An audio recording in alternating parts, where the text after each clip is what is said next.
Nakilala ko sina Abby, Jenny at Mel.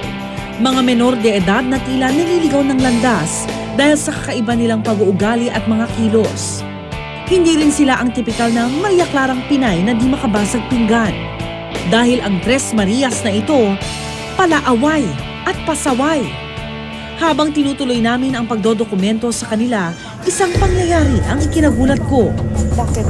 Maging sila-sila, di maiwasang magkabanggaan. Bakit? Nagpapakalat siya ng chismis. Yan po ano eh, kaya po pag-iinitan. Ako pa daw nagsabi, Tatawag ka pang kakampi porket binubugbog ako niyang babae niya. Pasalamat nga, hindi ko pinabarangay yan eh. Oo. Barangay naman tayo, baka pabaranggayan. Ikaw nga, ba't mo ako sinasaktan? Magulang ko nga, hindi ako nasasaktan eh. Ikaw pa kayo. Ginawa mo sa anak ko. Ba't ano ginawa ko? Tanong mo sa anak mo, gawaan niya talaga yun. Huwag mo akong ipiti na ba?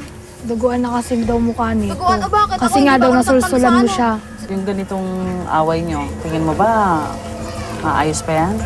Maayos po kung malalaman talaga namin kung sino talaga nanginira sa akin dito sa mga Sina Abby, Jenny at Mel, ilan lamang daw sa dumaraming kaso ng CICL o Children in Conflict with the Law. Mga kabataang gumagawa ng di ayon sa batas, kaya naman nasasabihang pabigat sa lipunan.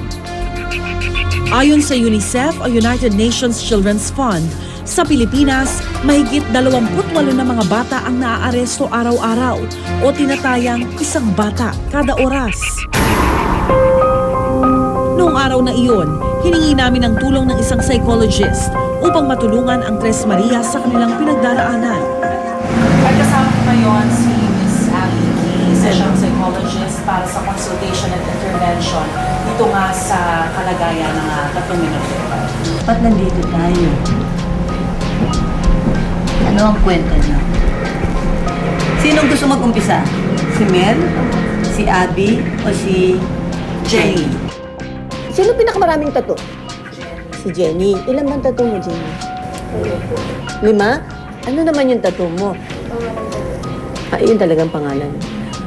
Ano yan ibig sabihin tattoo? Wala lang. Animoy mababait na mga anghel silang nakikinig. Pero sa totoo, kayo yung 3 tawag nilang Tres Marias palaaway.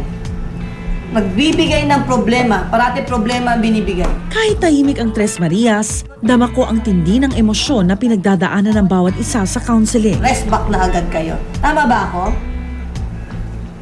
Tama ba? Mali ba ako, Abby? Alam mo, pwede naman natin itong hindi ko sinabi baguhin. Napakahirap magbago.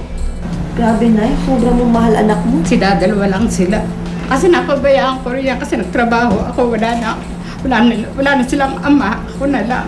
Ano naramdaman mo? Narinig mo nanay mo ngayon? Ang tanong ko, nanay mo siya, diba? Naririnig mo nanay mo, diba? Grabe. Na isang tanong, isang sagot. Ikaw ba makakapatay ng tao basta lang maproteksyonan mo na ilang tato at ganyan? Hindi nakikinig sa'yo? Lahat po gagawin ko para sa anak ko. Upang lubos na malaman ang saloobin ng 3 dalagita, isang activity ang ipinagawa sa kanila. Ipinaguhit ni Miss Ali Gee sina Abby, Jenny at Mel ng kanilang konsepto ng bahay at pamilya. Si tatay, si nanay at ikaw. Mukhang sa drawing mo masaya si nanay at si tatay. Ikaw, hindi ko medyo nakagets yung mukha mo. Masaya ba? O ano? Matuman. Sa nakikita kayo, sinabi ko hindi naman importante maganda o pangit drawing. Dito pumapasok sino kayo eh. Ikaw ang sarili mo ang naglayo sa sarili mo. Marahil dahil sa lalim ng pinagdaraanan ng 3, hindi raw makukuha sa isang upuan para maayos agad ang pananaw ng Tres Marias. May tatay. Masaya mukha, pero siya sarili niya, hindi niya madrawing mukha niya. Isang mahabang proseso raw ang kailangan upang maghilom ang mga sugat na tinamo at ginawa nila sa ibang tao. Hindi mo naman kailangan iwala sila eh. Nandyan din silang dalawa sa drawing mo eh. Pero alam na alam ng isipan mo. Tanaw na tanaw mo, nandyan si Mumay. Pero walang mas magandang pagkakataon para magsimula, kundi ngayon.